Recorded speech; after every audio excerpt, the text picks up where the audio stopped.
I stood there in the middle of a world I had never truly belonged to. My name is Clark Miller, 28 years old, a regular warehouse worker from California, and today was supposed to be my wedding day. This five-star hotel was so dazzling it left me breathless. Crystal chandeliers sparkling like thousands of fallen stars hanging from the ceiling, casting light over 500 guests. Business tycoons, politicians, and the elite of high society. They laughed and chatted loudly, clinking champagne glasses, talking about stocks, yachts, and vacations in Europe. I was wearing a custom-tailored tuxedo, forcing a smile onto my face, but inside I was a bundle of nerves. This was my wedding to Lacey Ellington, daughter of one of the wealthiest families around, and I knew full well that I was just an ordinary guy who had somehow slipped into their world. My heart pounded as I scanned the crowd, searching for a familiar face among this sea of strangers. And then I saw him. My father, Benson Miller, 61 years old, walking in through a side door. He was wearing the same old suit I remembered him buying more than 10 years ago. His worn leather shoes cracked and scuffed, his thin frame slightly stooped as if trying to make himself smaller. He stood quietly in a far corner near the emergency exit, like he was afraid of disturbing anyone. His face was weathered from years of hard labor, but his eyes shone with a mixture of pride and anxiety. My dad had raised me single-handedly after Mom passed away. He worked himself to the bone on our little farm so I could get a decent education. He never complained once. But today, in the middle of all this luxury, he looked heartbreakingly out of place. My throat tightened, dry and aching. A wave of love and pain washed over me. I wanted to run to him right then, pull him into a proper seat in the family section. "Dad, why are you standing there all alone?" I thought, my heart twisting. He had sacrificed so much for me. He deserved respect. But before I could move, people started noticing. Whispers rippled through the crowd like an undercurrent. A group of women in glittering evening gowns turned to look, smirking. "Who's that? Looks like he just walked off a farm," one whispered, loud enough for me to hear. Fingers-pointed eyes judged him like he was some strange object that had wandered into their elite party. I felt the blood rush to my face, burning hot. They were mocking my father, the man who taught me how to be decent. My father-in-law-to-be, Brantley Ellington, chairman of the massive Ellington Group empire, stood not far away. He glanced at my dad with open disdain, as if looking at an insect. Then he turned away, shaking his head in annoyance, and went back to chatting with the senator as if nothing had happened. I clenched my fists, fighting the anger rising inside me. Brantley had never approved of this marriage. He always saw me as beneath them, only fit to run errands. My mother-in-law-to-be, Elise Ellington, 54, stood among her circle of diamond necklace-wearing socialites. She gave a thin, condescending smile and said in her shrill voice, "My future in-laws are a little too modest, aren't they? I wonder if he's comfortable in a place like this." The group burst into sharp, cutting laughter that stabbed straight into my heart. Elise always pretended to be polite, but I knew exactly what she thought of my family. Low-class people who didn't belong in the Ellington bloodline. My chest tightened with anger and humiliation on my father's behalf. I started toward him, determined to bring him to the family area, but Lacey, my bride, grabbed my arm hard. "Stop it right now," she hissed. "Just let your dad stand there.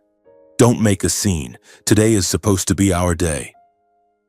I looked at her, stunning in her white wedding dress, but her eyes were cold, not a trace of empathy. I had loved Lacey for her strength, for the moments we shared joy and hardship back when we were just college students. But now she seemed completely changed, fully absorbed into her family's world. From across the room, my dad caught my eye and gave a small shake of his head, sad but resigned. It was like he was saying, "It's okay, son. Don't make a fuss because of me." He forced a weak smile, trying to hide his pain. My throat closed up, tears threatened to spill. My father had endured so much, and now he was still swallowing his pride for me. The ceremony continued in the grand hall. When it was time for the big family photos, I insisted on bringing my dad up on stage. "Dad, come stand with me," I said, voice trembling. He hesitated, then walked up, his old shoes squeaking loudly on the polished wooden floor. The bride's family immediately showed their discomfort. They stepped back, leaning away as if my father carried some disease. Lacey's younger brother, Marcos Ellington, a spoiled, arrogant kid, couldn't hold back. He sneered loudly, "Is that supposed to be a father? Looks more like a pile of country trash to me. And he's walking up here slow like a beggar." His voice carried, dripping with contempt. The whole group erupted in thunderous laughter. Some even patted Marcos on the back like he'd told the joke of the night. Lacey laughed too, not once looking at my father, not once trying to stop it. She just laughed, as if it were all harmless fun. I saw my dad standing frozen amid the roaring laughter, eyes red but still forcing a strained smile, clinging to the last shred of his dignity. Something inside me snapped. Rage exploded, burning through my chest. I threw the bridal bouquet to the floor with a loud crash that echoed through the hall. "I'm calling off the wedding," I shouted loud enough for every single person in the room to hear. The entire hall fell dead silent, then erupted into chaos. Whispers turned into a tidal wave of voices, every eye fixed on me, the madman who had just spoken those words. I stood there, breathing hard but with no regrets. This was my limit. The Ellington family exploded like a bomb. Chairs scraped loudly, shouts and screams fused into a wave of fury that swept through the entire hall. "What is going on? Why is he calling off the wedding?" Someone cried out in panic from the front row. Lacey, my almost wife, or now my ex-fiancée, went white as a sheet, then her face flushed crimson with rage. She whipped around to face me, eyes blazing, and slapped me hard across the face. The crack echoed through the room, a burning sting that left my cheek numb. "Are you insane, Clark?" she shrieked in front of hundreds of people, voice shrill as if I had committed the ultimate crime. "You dare cancel our wedding in front of everyone? Who do you think you are?" Tears streamed down her face, but they weren't tears of heartbreak. They were tears of humiliation, of her perfect plan collapsing. I didn't answer. I just looked straight into her eyes. Lacey had once been my love, but now she looked like a stranger, fully part of a world I had never truly belonged to. Brantley turned on me, face purple with shame and fury. He roared, voice booming like thunder, "Clark Miller, apologize right now. You dare humiliate my family in front of 500 guests? Apologize immediately and save face for all of us." All eyes locked on us, the whispers growing louder. He jabbed a finger at me, face twisted as though I were the traitor. Elise stepped forward, her usually refined features contorted with rage. Her voice was ice-cold and venomous. "A low-life like you has the nerve to open his mouth and call off the wedding? Ridiculous. If anyone has the right to say that, it's my daughter, not some penniless nobody wearing a rented tuxedo." She waved her hand dramatically, diamonds flashing under the lights, as if to underline the gulf between us. The entire hall fell silent, listening. A few guests nodded in agreement. Elise had despised me from the very first family dinner, always hinting that I was marrying Lacey to climb the social ladder. The blood boiled in my veins, but I stayed silent, letting the anger fuel my resolve. Marcos, Lacey's younger brother, and his pack of rich friends charged forward like hunting dogs. "Get on your knees and apologize, you bastard," Marcos bellowed, face twisted in fury, finger pointed at me. His friends joined in. "Yeah, on your knees. Make it right for the Ellington family. Who do you think you are, warehouse boy?" Their voices echoed, a few guests even stood up, the atmosphere electric with the threat of violence. Marcos had mocked me at every family gathering, calling me his sister's servant. Now he wanted me on my knees to soothe his wounded ego. I stood in the eye of the storm, silent, unshaken, eyes coldly sweeping over every face, hurling insults without mercy. Not a single flinch. My heart pounded, but I wasn't afraid. This was the moment I had to be strong, for my father, for myself. My dad stepped closer, face pale with shame and heartache. He took my hand, thin, warm, trembling slightly. "Son, I'm sorry," he whispered, voice breaking. Me being here, it only made everything worse. I shouldn't have come.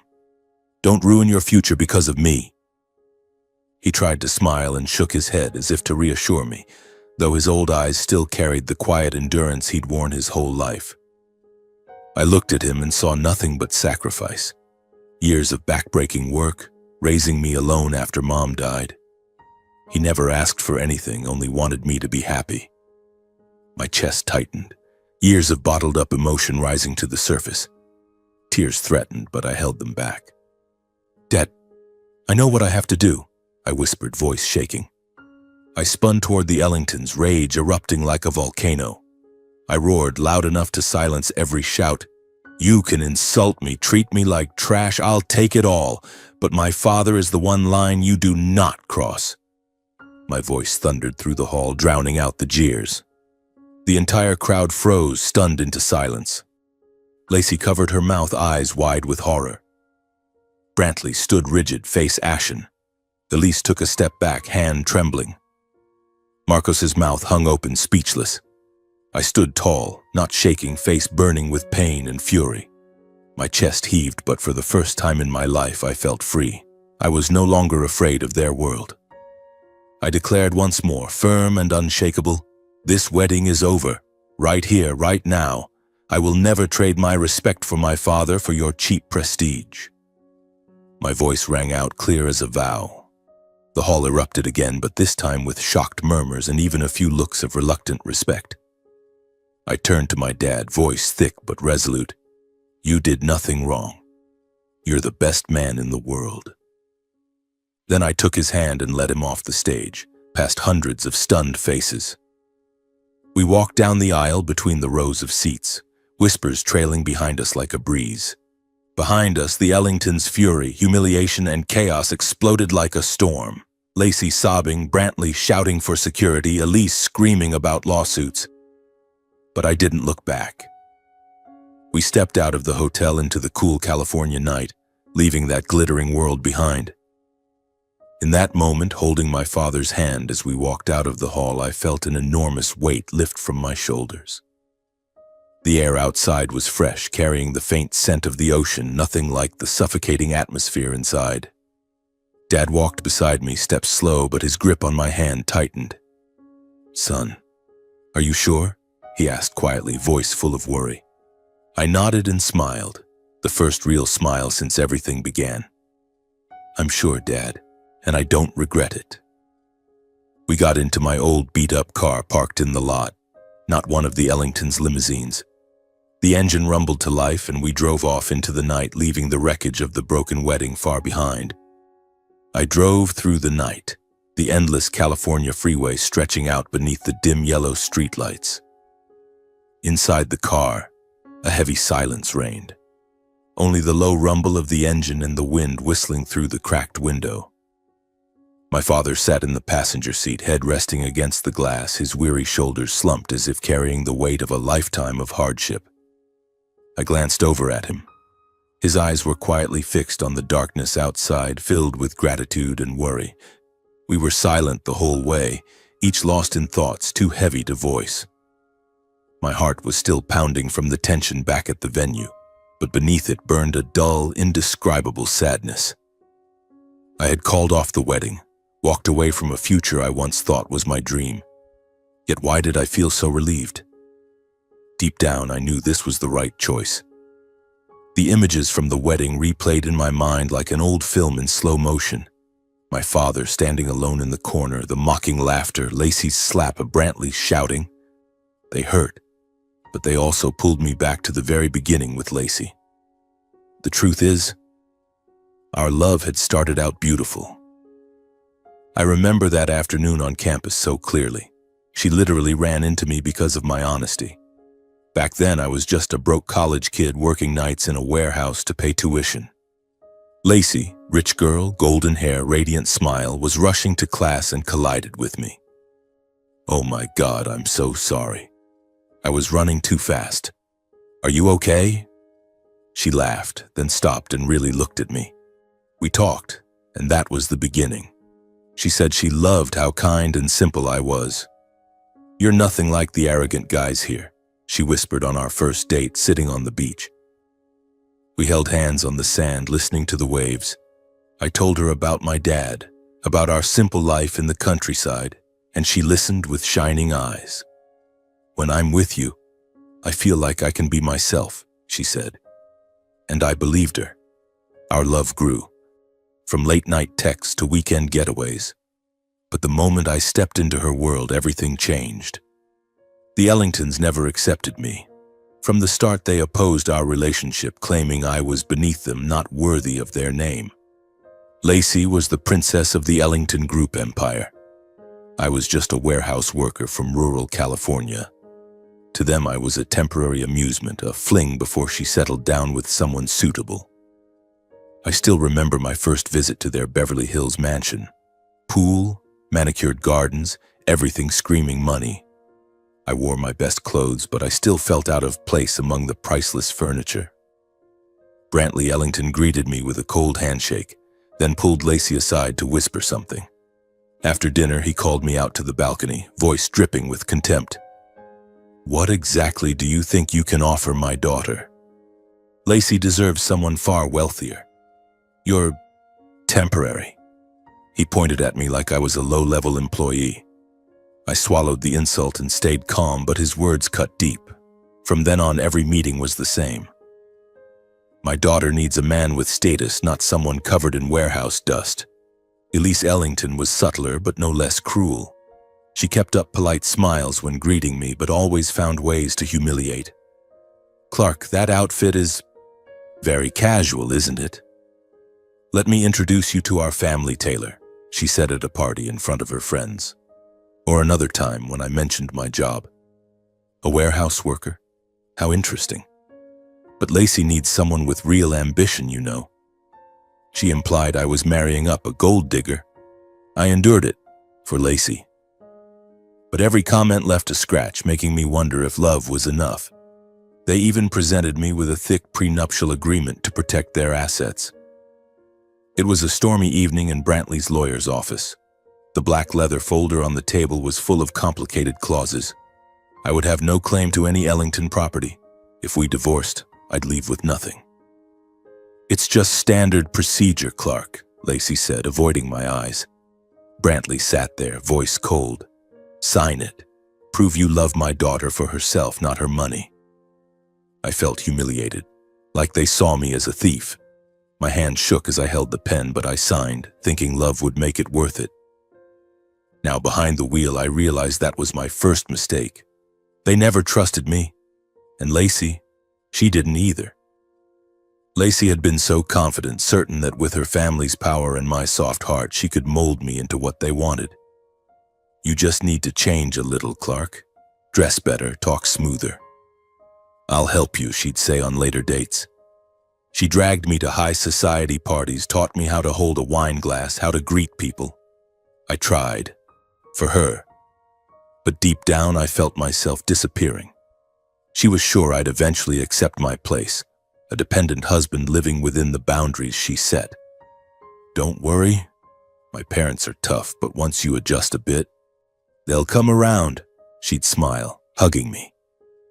But that arrogance, that blind certainty helped turn today's wedding into a disaster. She never imagined I had limits, that my father was untouchable. Now, driving down familiar roads, I wonder, does she regret it? Or is she just upset about the public humiliation? Behind the wheel, even with a heavy heart, I feel no regret. I know I did the right thing, the thing a decent man can never back down from. Calling off the wedding meant losing a life of wealth, but keeping my self-respect and my love for my father. That is what truly matters. I glance at Dad again. He's resting his head against the window, shoulders tired but eyes quietly filled with gratitude.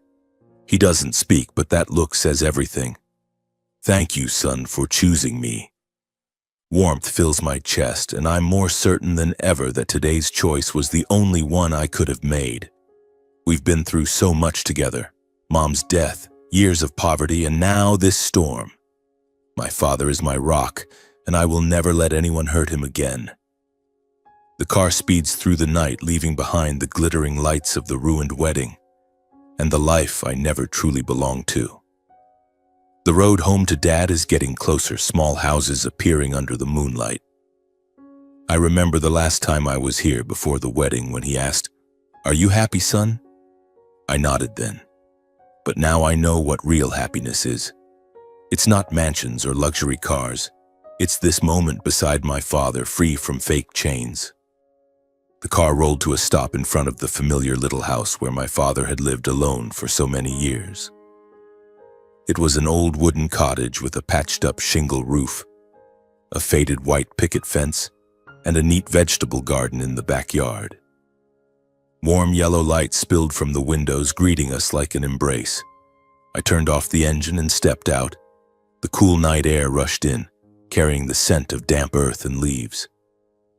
Dad walked beside me, his steps slower than usual, as if the storm from the wedding still clung to him. We entered without a word. The door creaked in the silence. Inside, everything was exactly as it had always been. The polished wooden floor from years of careful sweeping, the worn sofa with scratches from my childhood, and the fireplace in the corner glowing red, the crackling logs whispering comfort. We sat down in front of the fire. Its warmth spread over our tired bodies, but it couldn't quite chase away the heaviness that lingered from the chaos of the wedding. My heart was still racing. The mocking laughter, Lacey's slap, Brantley's shouting, they all spun in my head. I bowed my head, hands clasped tightly, voice trembling. "Dad, I'm sorry. I dragged you into something so humiliating. I never should have let you come. Never should have let them insult you in front of everyone." Tears threatened, but I held them back. Then I looked up at him, voice steadier. "But I don't regret it, not for a single second. I'd rather lose everything than let them touch you." Dad looked at me, his old eyes gleaming in the flickering firelight. He placed his thin but strong hand, the hand of a lifetime of hard work, on my shoulder. His voice was low and warm, filled with a pride he rarely put into words. "Son, I understand why you did it, and I'm so proud of you. In the middle of all those high society people, you stood up for me, for what's right. Not everyone would give up their future to protect a poor old man like me. But you did. You proved you're a real man."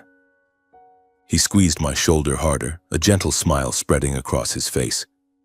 But behind that kindness, I saw something else in his eyes, a quiet depth, as if he'd been hiding a secret for far too long, waiting for exactly this moment to reveal it. Then, unexpectedly, he let out a long sigh, as though releasing a burden he'd carried for decades. He looked straight into my eyes, suddenly serious in a way that made me uneasy. "Clark, there's something I need to tell you. I'm not the poor, simple farmer everyone thinks I am, and that you've always believed I was. I am actually a billionaire." The words rang out, clear yet soft, like a slow-motion bomb exploding in the quiet room. I froze. My ears rang. My mind spun. A billionaire? My father, the man in the old suit and worn shoes living in this tiny house, was a billionaire? I thought the shock of the wedding had affected him, that he was speaking out of emotion, trying to comfort me with some made-up story. I forced a shaky smile, stammering, "Dad, what are you talking about? You're tired, aren't you? Today was too much. Please rest." I rubbed his back, heart pounding, unsure how to react. My dad, a billionaire? It was the most ridiculous thing I'd ever heard, even worse than the Ellingtons' insults. But Dad just smiled kindly, completely unfazed. He stood up and walked into his bedroom, the small private room I was rarely allowed to enter. I heard drawers opening, papers rustling. Then he came back carrying a thick stack of documents and placed it right in front of me on the old wooden table. It was a heavy black leather folder filled with glossy papers and bright red official seals. "I want you to see this," he said softly, sitting beside me, watching my reaction. Still skeptical, heart hammering, I picked it up with trembling hands and opened the first page. It was a share certificate from a major tech company, worth millions of dollars. I turned the page. My eyes widened. International investment reports, bank statements with 9-figure balances, property deeds, beachfront mansions, luxury apartments in New York, even a small private island in the Caribbean. Every document bore my father's name, Benson Miller, stamped clearly by legal authorities. My hands shook harder with every page. I was speechless, stunned. The simple father who taught me to save every penny, who showed up to my wedding in worn-out shoes, was behind a fortune this massive? My head spun. The familiar world I knew had just flipped upside down in minutes. Dad, what is all this? How? I stood up abruptly, barely able to form a sentence, voice cracking as the ground seemed to crumble beneath me. Dad watched my reaction, a gentle smile on his lips but eyes deep with meaning, as if he'd been waiting years for this moment. He tilted his head and asked lightly, "So, you don't think your old man is just a crazy, clueless farmer anymore, do you?" There was humor in his voice, but it carried profound weight. I stared at him, mouth open, lost for words. My father, a billionaire? The thought kept repeating, making me dizzy. He gestured for me to breathe, to calm down before emotion swept me away completely. Then he pulled his chair closer and placed a steady hand on my shoulder, anchoring me to reality. "Sit down, son," he said, slow and firm. "From now on, I'm going to tell you everything from the very beginning about your mother, about the real inheritance she left behind, and about why I've had to hide it all these years." The firelight danced across his weathered face, highlighting the deep lines of a lifetime of endurance and sacrifice. My heart pounded. I felt as though I were about to step into an entirely new chapter of my life, one I never knew existed. All these years, I thought I knew everything about my father, the simple, frugal man who always taught me that life is about hard work and loving your family. Now everything had turned upside down. I took a deep breath, trying to steady myself. "Dad, tell me. I'm ready to listen." He nodded, eyes drifting to the fire as if flipping through yellowed pages of memory. His voice was slow, low, and rich with emotion, like a river flowing through the ups and downs of a lifetime. "It all started when your mother passed away," he began, voice trembling slightly. "You were only 3, Clark. Your mom, Evelyn, died in a car accident one rainy afternoon. She was driving home from the market and never came back." He paused, his eyes reddened. I could see the old pain still lived there, even after more than 2 decades. My memories of Mom are faint, a gentle woman with long brown hair who used to sing me to sleep. But they feel like faded photographs in a family album. Dad looked down at his hands. "I was destroyed, son. Those first nights after she was gone, I couldn't sleep. I'd just lie there staring at the ceiling, feeling like my life had ended with her." He looked up at me, eyes softening. "But then I looked at you, a 3-year-old boy crying for his mommy, and I knew I had to keep living. I decided to raise you alone. I never remarried because I was afraid you'd lack love, afraid you'd get hurt, afraid you'd think I'd forgotten your mother. So I stayed single and tried to be both father and mother to you." I listened, my heart aching. I had never known how deeply he had suffered. All those years he smiled at me, told me happy stories about Mom. Now I realized that behind every smile was unbearable loneliness. "How did you get through it?" I asked, voice hoarse. He gave a sad smile. "By focusing on you. I worked myself to the bone on the farm, saved every penny so you could get an education. But son, even though your mom left us too soon, she left the 2 of us a considerable inheritance from her parents." He paused, watching to make sure I was following. "Your maternal grandparents owned a small manufacturing shop on the outskirts of California. They left cash, several $100,000, plus old shares in local companies and some rural real estate. It wasn't vast wealth, but it was enough to build a solid future. After your mom died, I received that inheritance and decided not to squander it. I thought, this is the last gift from your mother. It has to protect you." My eyes widened as I tried to picture it. We had always lived frugally, eating homegrown vegetables, wearing secondhand clothes, driving that beat-up old truck. I never dared imagine that my mother had actually left behind a significant fortune. "So what did you do with the money?" I asked, curiosity burning. Dad sighed, a nostalgic glint in his eyes. "In the years that followed, I quietly taught myself how to invest, son. From the modest amount your mom left, I decided to do something long-term. I went to the library and borrowed finance books, The Intelligent Investor, Rich Dad, Poor Dad, and stayed up late studying every night after you were asleep. I had no one to ask for advice. I just figured it out page by page." He leaned toward me, voice growing more animated. "I started buying tech stocks when almost no one believed in them. Apple when they were still struggling, Microsoft in its early days. Then I quietly bought up cheap land in the suburbs that nobody else wanted, holding it and waiting. I even put money into small startup funds, young tech companies I believed would explode in the future. It was all a gamble, but I had faith." He told the story in detail, eyes shining as if reliving those days. I pictured him at the old desk lamp, notebooks filled with scribbles, an ancient computer. "Sometimes I made huge gains," he smiled. "Like when tech stocks boomed in the 2000s. My account skyrocketed in just months, from hundreds of thousands to millions. I remember waking up one morning, checking the balance and nearly falling over. I thought, I did it. But life isn't always smooth. There were times I lost heavily, almost half of everything I'd built, like during the dot-com crash. I poured money into new internet companies thinking they'd change the world. Then the bubble burst and stocks crashed. I lost hundreds of thousands, left with barely enough to start over.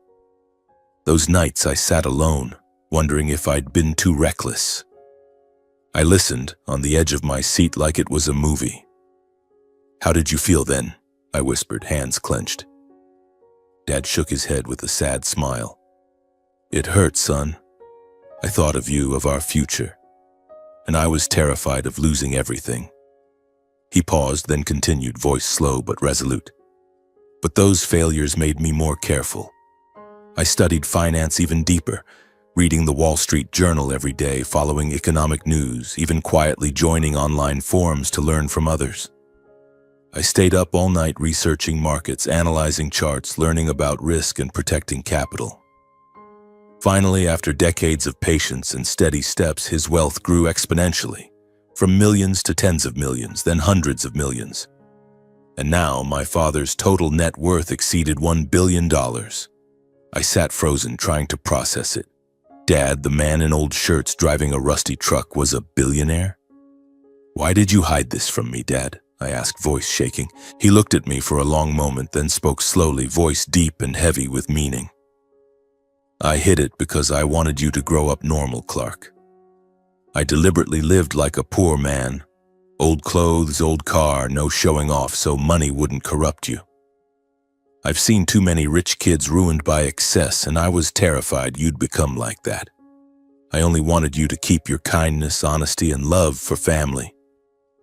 He placed his calloused hand on mine, squeezing gently to emphasize every word. "If you had known I was rich, you might have grown dependent or arrogant. And I didn't want to lose you to the corruption of money. I wanted you to grow up on your own strength, exactly as I taught you when you were little." His words struck my heart. I remembered his lessons. "Money comes and goes, son, but character lasts forever." Now I understood why he was so strict about money, why we lived simply. It wasn't poverty. It was a life lesson. He continued, voice thick with emotion. "And today, watching you stand up for me in front of all those high society people, I knew my son had grown exactly as I hoped. You kept your good heart despite every temptation, fame, money from the Ellingtons. That moment made me decide to reveal everything. You proved you're worthy of the truth and of the power that comes with this fortune." Tears rolled down my cheeks. How much had Dad sacrificed to raise me, right? He handed me a small key, the key to the safe containing the original documents, and said, "I'm giving you full control of this fortune. Use it, son." Use it to reclaim our dignity, our justice, and everything we were robbed of on that humiliating wedding day. I trust you to do it." I hugged him, too moved to speak. That night, my world changed forever. I was no longer just Clark the warehouse worker. I was the heir to a hidden empire with a mission to make those who humiliated us pay. The next morning, I woke up with a strange sensation. My body was still that of the old Clark Miller, but inside was a new man filled with determination and power. My father's little house was no longer just a humble refuge. It had become the secret headquarters for our plan. We sat around the old wooden kitchen table, steam rising from cups of strong black coffee, and began mapping everything out. Dad, with decades of investment experience, guided me step by step. "We can't show our hand yet," he said, voice calm but razor sharp. "We have to stay quiet, son. Set up an anonymous investment fund, no trace of our identities." I nodded, heart racing with excitement. We immediately created the fund, named Miller Holdings LLC, but registered it through shell companies in Delaware, where the law protects owner anonymity. Dad showed me how to move money from his hidden accounts, and within days the fund had tens of millions of dollars ready to deploy. We began quietly buying up Ellington Group shares from disgruntled minority shareholders. I still remember those first calls. Through intermediaries, we contacted individual investors on the exchange, purchasing small lots to avoid attention. "Buy slowly, son. No rushing," Dad reminded me, eyes gleaming with seasoned wisdom. I hired a discreet financial team, freelance experts from small firms in San Francisco, bound by ironclad NDAs. They dug into Ellington Group's cash flows, public financial reports, supply chains, and deep dives into expense records. At the same time, we gathered testimonies from former employees who had been unfairly fired. I personally called them under a fake name, listening to their bitter stories. "Brantley fired me because I refused to hide his personal expenses," one said, voice shaking. "He used company money to buy gifts for his mistress." Those clues piled up like pieces of a dark puzzle. From there, we uncovered Brantley Ellington's financial misconduct. My team went deeper into the data and found black funds, untraceable money used for bribes, personal luxury trips paid from company accounts, private villa renovations. And the clincher, secret transfers to a young woman, clear evidence of an affair and kept mistress. I sat in the small room staring at the screen, hands trembling as I read the report. Thousands of dollars a month to her account, plus hotel bills and expensive gifts. "Dad, this is the smoking gun," I whispered, voice thick with rage. Dad nodded, eyes ice cold. "Son, now it's time to move." My heart pounded. I felt like I was in a spy movie. Nervous, excited, alive, we had become a major shareholder without anyone knowing, holding about 20% of the company through hidden accounts. When we were strong enough, we demanded an independent investigation into corporate governance and cash flows at Ellington Group. Through an anonymous lawyer, we sent a letter to the board requesting a third-party audit. "They'll never see it coming," Dad said with a wry smile. And they didn't. When news of the investigation leaked, probably from a disgruntled insider, the press pounced. The Wall Street Journal and Bloomberg ran headlines, "Ellington Group faces allegations of financial misconduct." Financial channels like CNBC devoted entire segments to dissecting it. Ellington Group's reputation tanked within hours. Major clients, corporate partners called demanding explanations and threatening to pull contracts. Employees panicked, rumors of scandal flew, and resignation letters poured in.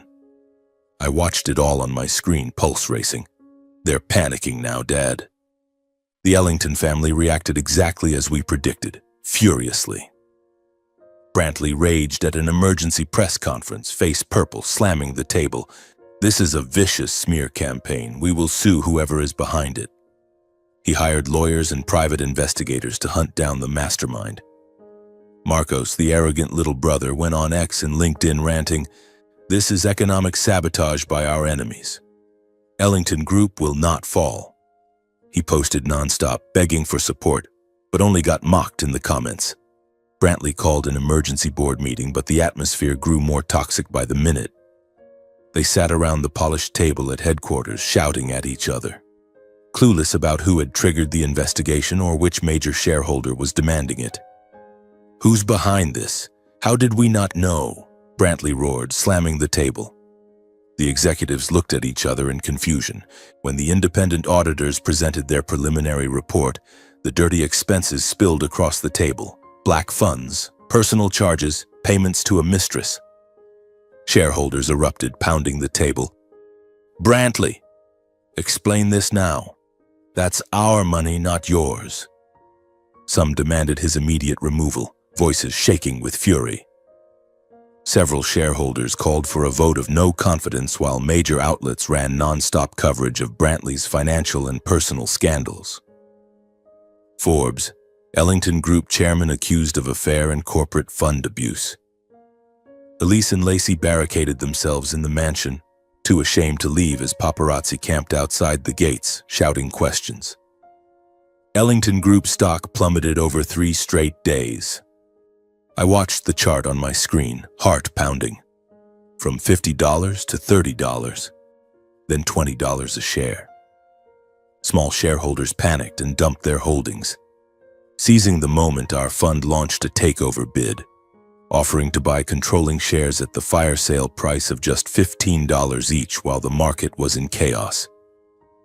Terrified investors sold en masse to cut losses, transferring ownership to us without ever knowing the real buyer.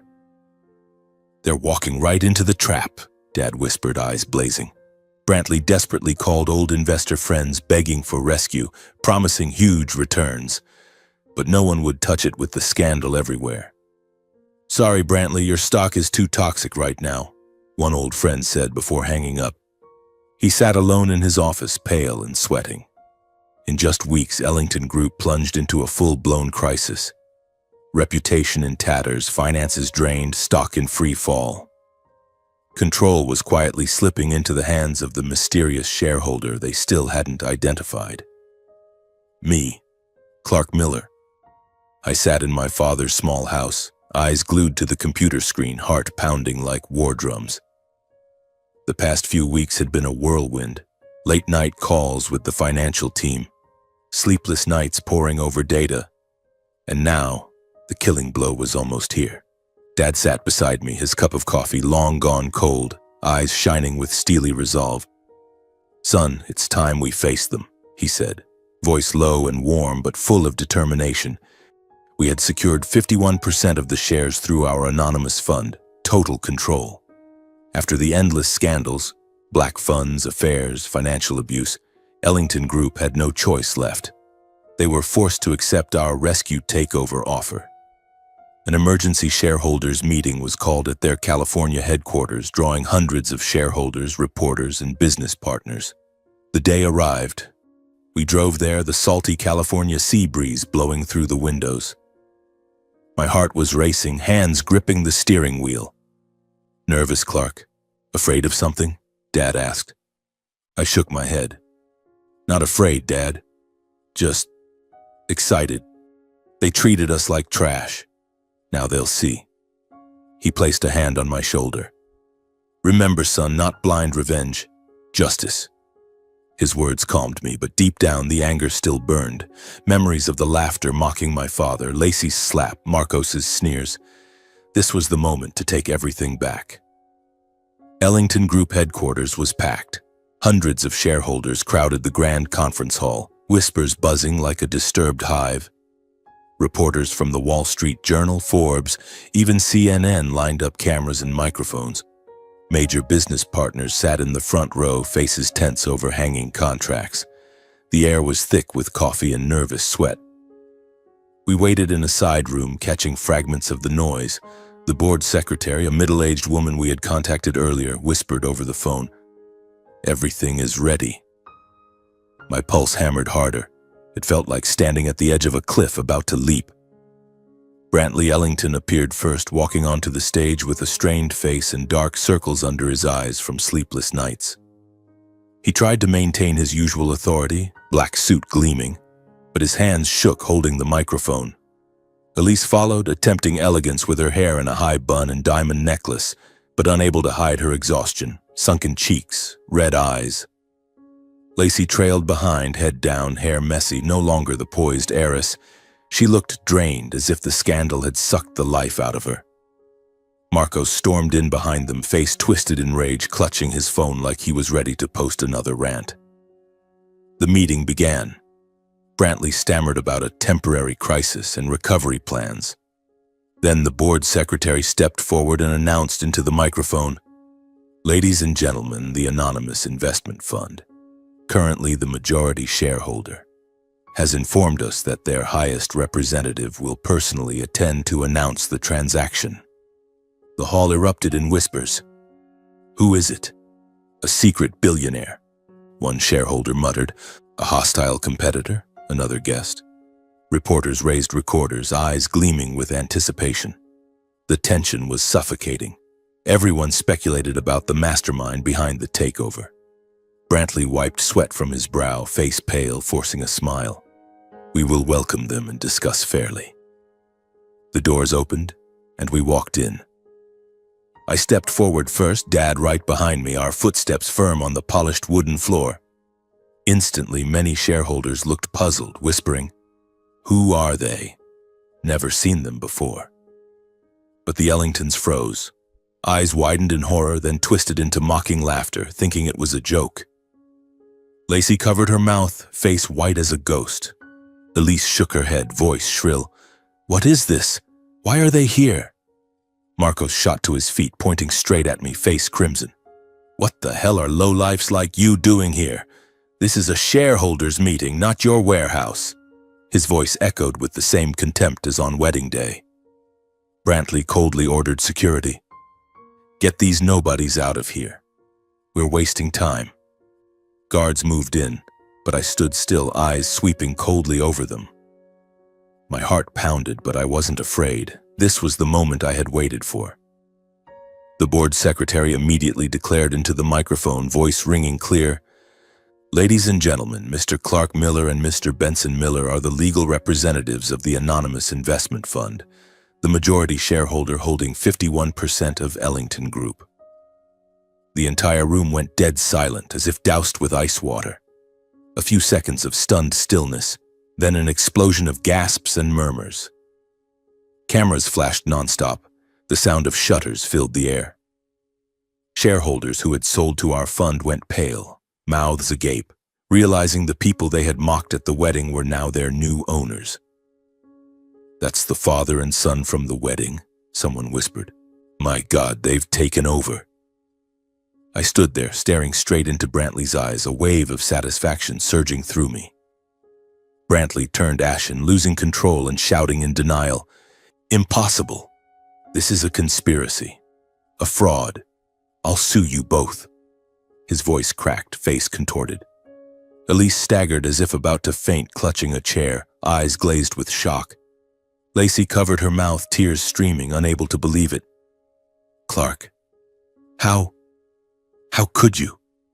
You were behind all of this?" Marcos charged at me, fists raised, roaring, "You betrayed our family.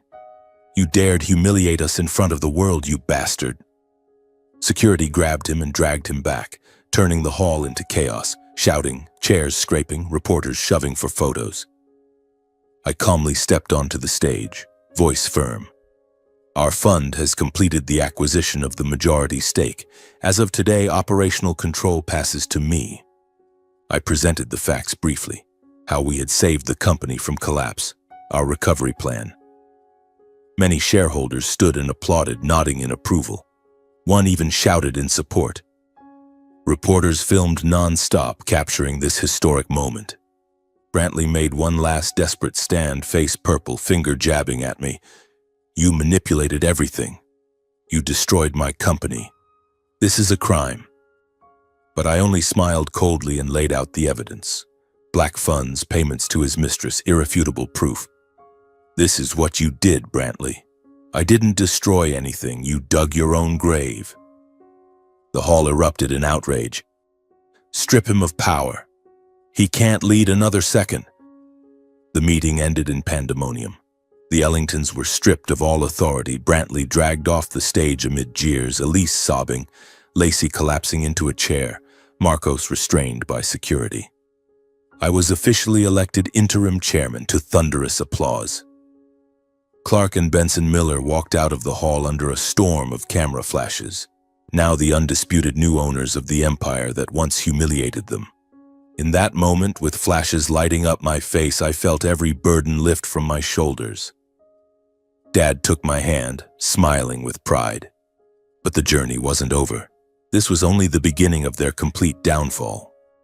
I stepped out of the Ellington Group headquarters building, the blazing California sun hitting my face, but inside me raged a storm of emotions.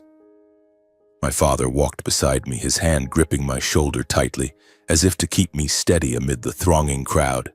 Reporters swarmed like bees, thrusting microphones forward, questions coming in a torrent. "Mr. Miller, any comment on this takeover? Was this personal revenge?" Camera flashes exploded nonstop, blinding me, but I stayed calm and gave a faint smile. "Today marks a new beginning for Ellington Group. We will operate with transparency and fairness." Dad said nothing, only nodding at the press, his eyes deep as the ocean. We got into the car, the engine roared to life, and we sped away through the chaos. My heart was still pounding, not from fear, but from the sheer satisfaction of it all. That moment when I saw Brantley being dragged away, his face twisted in shock and fury. I felt the boulder that had weighed on me for months finally roll off my chest. But I knew this wasn't the end. The media storm was only just beginning. Within hours of the shareholders' meeting, the press detonated like a bomb.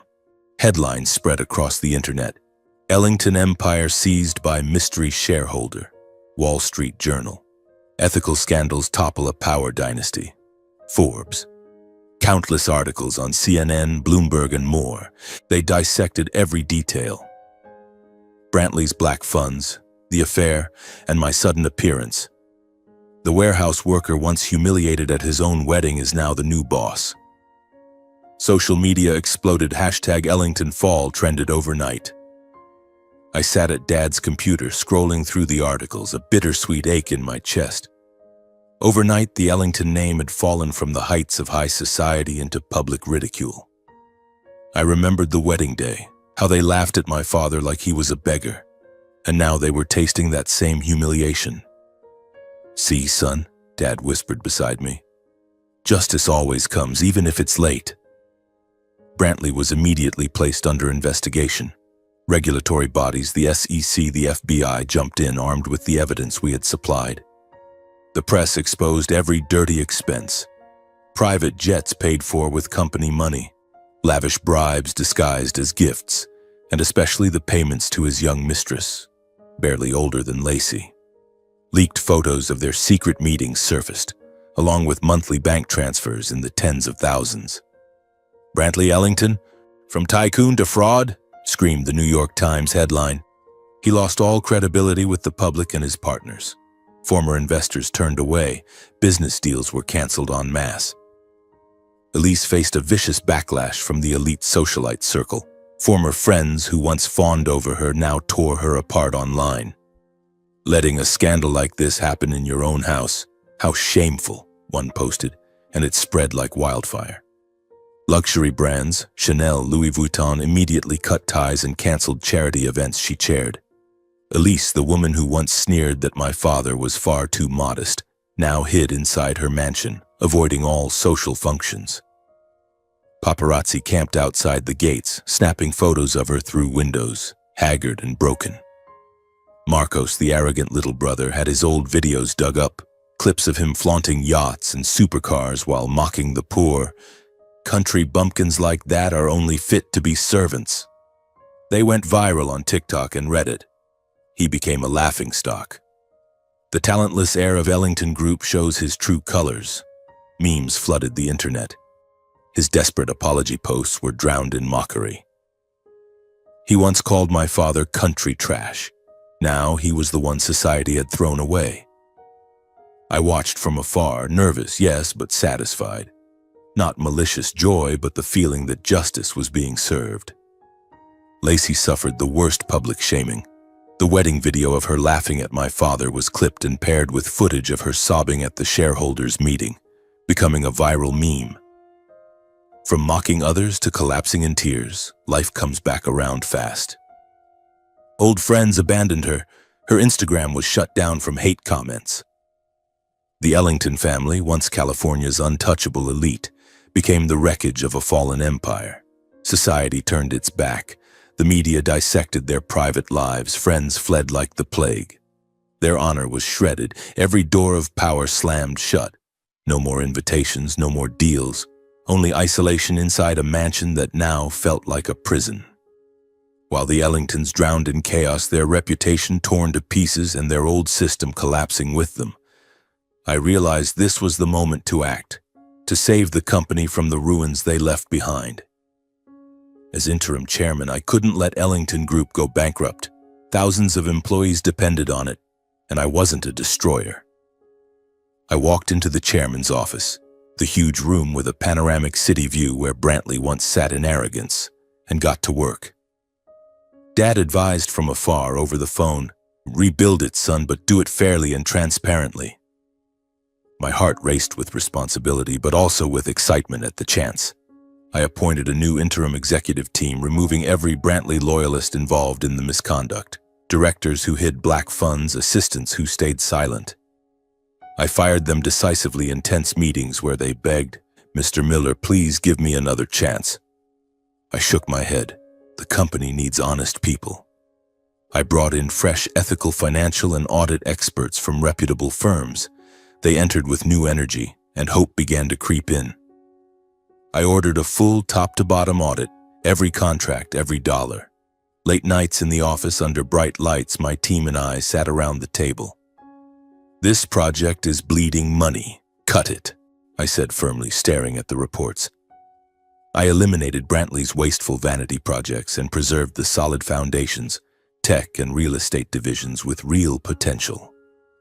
My heart raced with every new discovery of wrongdoing, but also with excitement at the possibilities. This company can rise again, I thought, voice steady. I publicly released the full audit results to all shareholders, a move that shocked the market. Instead of hiding like Brantley, I held a press conference and stood at the microphone. "We are committed to transparency. Here is the complete report, no cover-ups." The stock stabilized. Investors called to congratulate us. The market began trusting the company again under new leadership, and I felt proud, not for power, but for doing the right thing. Employees who had lived in fear under the old toxic culture started breathing easier. In meetings, they told me, "Under Brantley, we were afraid to speak the truth." Some even stepped up. "For the first time, we feel heard, Mr. Miller." I held open forums, listened to their ideas, and the company culture shifted from fear to collaboration. My heart warmed seeing them smile. It felt like building a new family. The media tone changed too. A new dawn for Ellington Group, Bloomberg, rising from the ashes, CNBC.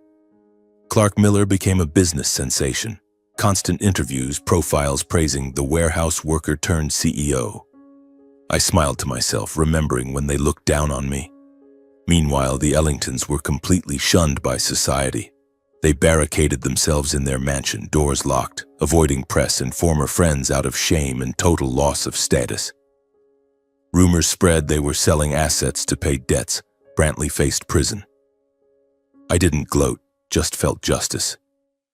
I stood at the huge glass wall of the chairman's office, looking down at the Ellington Group building, where they once laughed at me, despised my father, and treated us like trash in front of their elite crowd. Just months ago, I was humiliated in that very lobby below. But now, the entire empire was mine. I picked up the phone and called Dad. On the other end was his familiar, warm, deep voice. I said softly, still watching the Ellington logo far below, "Dad, we did it."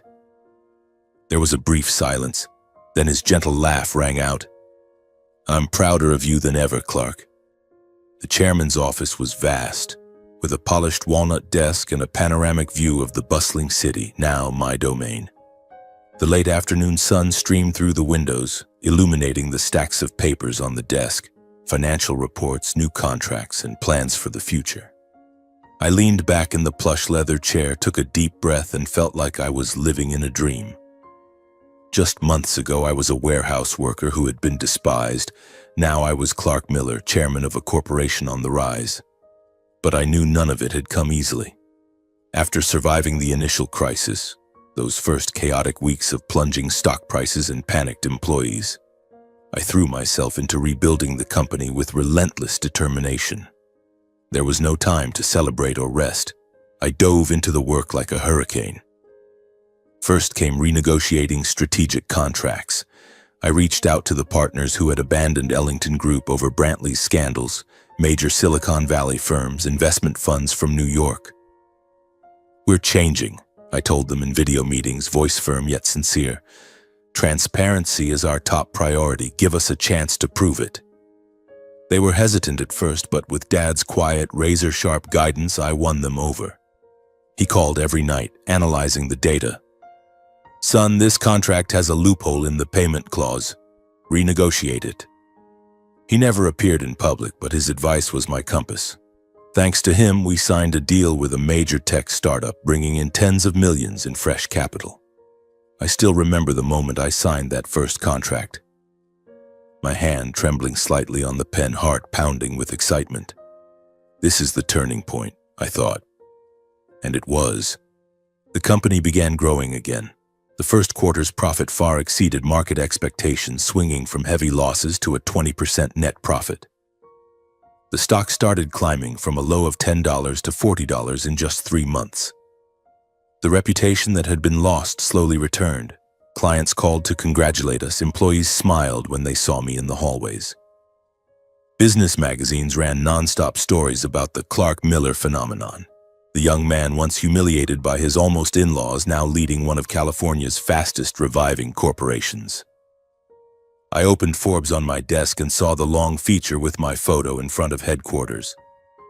From warehouse to chairman's office, the inspiring story of Clark Miller. They told my journey, from the broken wedding to the shocking takeover. Every article felt like medicine, exciting yet humbling. Dad read them over the phone, voice warm. "You've done well, son. But keep your feet on the ground." His words steadied me amid the whirlwind of fame.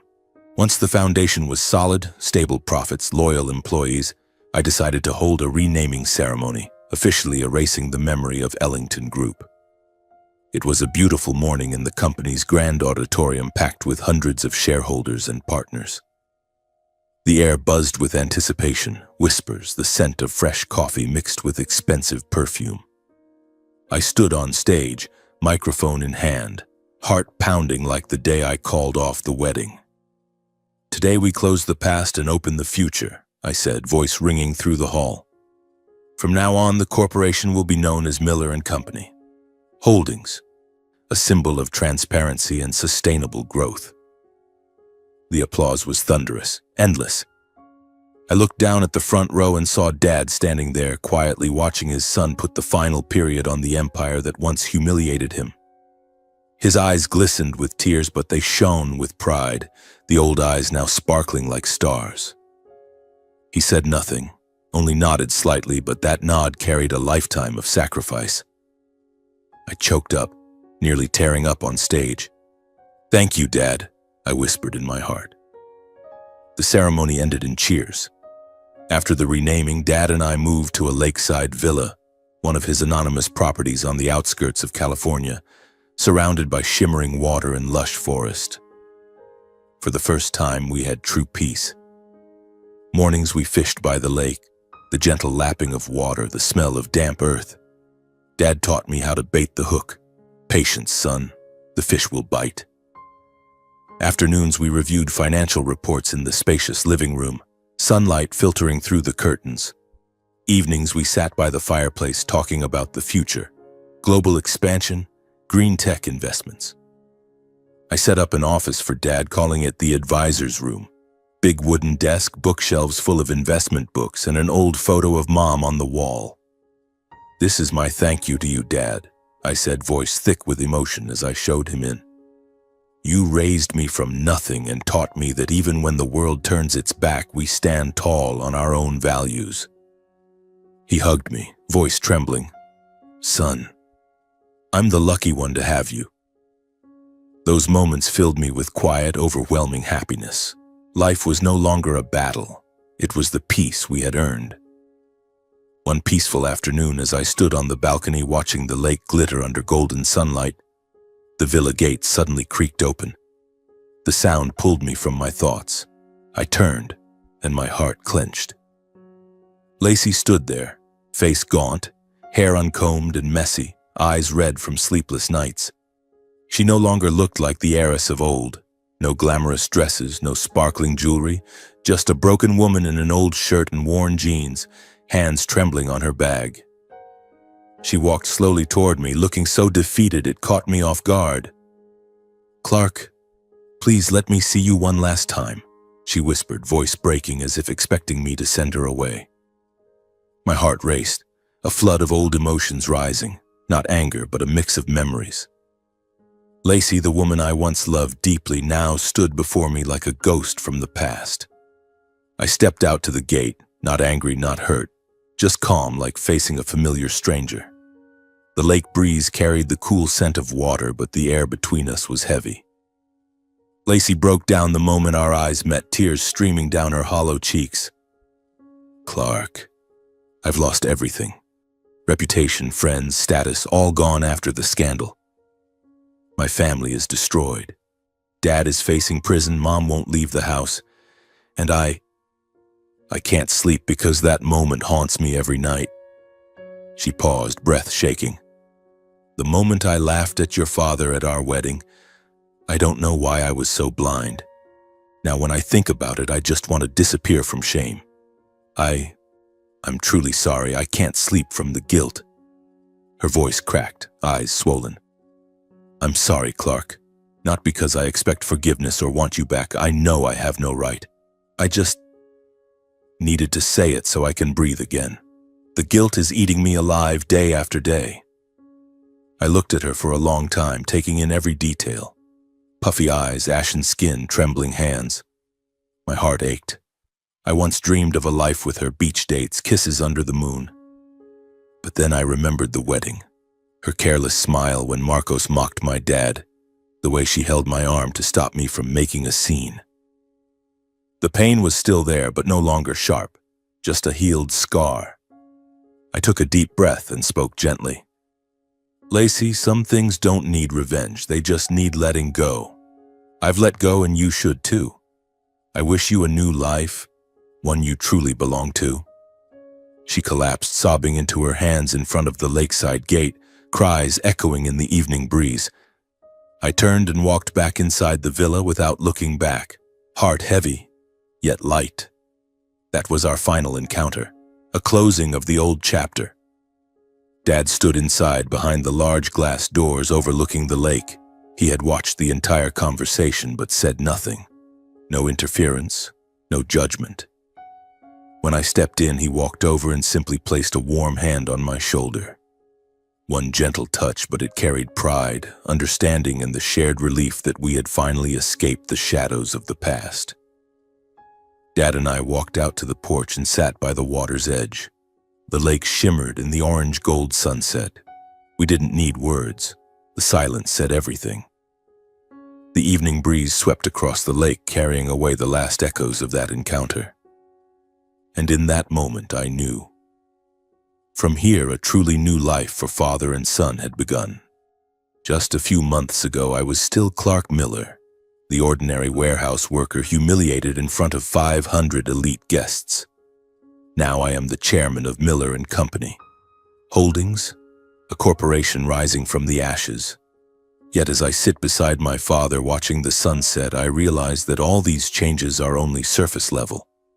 After everything, I have learned the deepest lesson of all. True wealth is not measured by money or power, but by the people who still stand beside you when you have nothing. On the day the wedding collapsed, when everything fell apart before my eyes, I had only one person left. My father. And that was enough for me to stand up, enough to fight, and enough to win.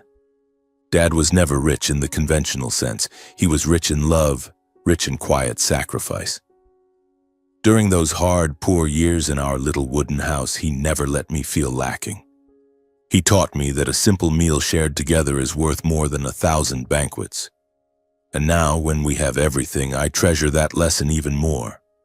I understand that filial piety is not pretty words. It is daring to stand up when your parent is insulted, daring to choose what is right even if it costs you fame, love, or your entire future. That day at the wedding when Marcos called my father country trash, when Lacey laughed along and did nothing to stop it, I chose my father over a fake marriage. I remember the moment clearly. My heart clenched, rage exploded like fire. I threw the bouquet to the floor, shouted that the wedding was off, and walked out of the hall with my dad. Everyone thought I was insane, but I knew it was the right choice. Filial piety is not kneeling and begging forgiveness for those who insult your parent. It is protecting your family at any cost. Dad sacrificed his whole life for me, raising me alone after Mom died, working himself to the bone so I could study, teaching me to be a decent person. He never asked for anything, only wanted me to be happy. And in that moment, I repaid him by choosing him over the cheap prestige of the Ellingtons. Now, sitting by the lake, I think back to those long nights after the wedding, driving home with Dad in heavy silence, yet filled with resolve. I don't regret it, I told him, and he just nodded, eyes shining with gratitude. That lesson is carved into my heart. Filial piety is action, not empty words. It demands courage, and sometimes everything must be sacrificed. But the reward is peace, like this moment beside Dad with no regrets. The greatest lesson I learned is this: choose someone who respects your parents, because a person who doesn't respect your family will sooner or later stop respecting you. Lacey never truly respected my father. She saw him as an obstacle in her high society world. She held my arm and told me not to make a scene when he was insulted because she feared embarrassment. That wasn't love, it was selfishness. If she couldn't respect where I came from, she would eventually have despised who I am. I remember the Ellington family dinners, Elise hinting that my father was rustic, Brantley reminding Lacey she deserved better. Lacey never defended him. She just smiled awkwardly or changed the subject. I don't hate Lacey. I only feel sorry for someone who lost herself in her family's arrogance. There is no hatred left in me, only the understanding that forgiveness is also a form of victory. Lacey used to be the cheerful, strong girl I loved, but under her family's pressure, she became a version of them, arrogant, calculating, looking down on others. When she cried at the villa gate, I wasn't angry. I only felt pity that she had lost herself. She could have been different if she had stood up that day, but she didn't, and now she faces the consequences. I didn't seek revenge by hurting her more. I let go and wished her a new life. That is mercy, and it makes me stronger. Hatred only chains us to the past. Forgiveness frees us to live. Dad taught me that. Son, forgiveness isn't weakness, it's strength. And he was right. After that meeting, I felt lighter, as if the final burden had fallen away. For me, success isn't becoming CEO or owning a corporation. It's keeping my decent heart even when I hold the power to crush others. I have that power. I could have sued the Ellingtons further, exposed more scandals, but I chose not to. I chose to build, save the company, protect jobs, be transparent with shareholders. Success is looking in the mirror and still seeing the kind Clark uncorrupted by power. Dad reminds me, son, power is a double-edged sword, and I keep that blade sharp for good. I understand that the greatest revenge is not making others suffer.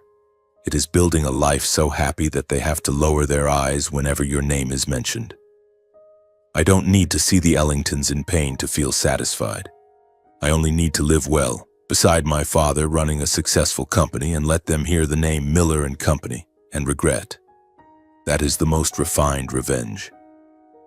The months with Dad in the lakeside villa have shown me that the most precious thing I gained wasn't the corporation or the wealth. It was the quiet moments we share at dinner, simple meals of homegrown vegetables and lake-caught fish filled with laughter. Simple, but far better than any fancy banquet, Dad says, and I laugh out loud. Finally, my advice to anyone. Don't fear losing what was never yours. The thing to fear most is losing your self-respect while clinging to what you don't deserve. I stand on the porch watching the sunset reflected on the lake, feeling every loss, every battle, every scar. And I know my journey didn't end with revenge. It began with a new life, free and no longer shadowed by anyone else's darkness.